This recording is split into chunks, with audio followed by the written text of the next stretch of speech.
Hello everyone, welcome to my channel. So in this video I will show you how to customize your Google Chrome page. So as you can see, my Google Chrome's background is so amazing and my search bar also. So how to do this? First of all, you have to click on this pencil icon that will say customize this page, and then you have to click on anything you like, and then your favorite font. Okay, this is okay.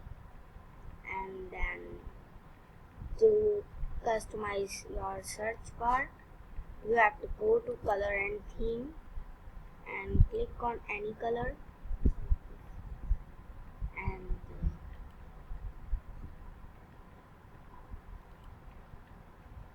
done. And here's your background is appearing.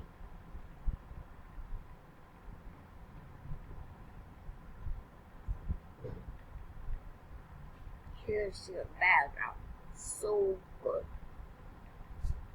Please subscribe to this channel, click on the bell icon and share this video, like this video and comment on this video. Thanks.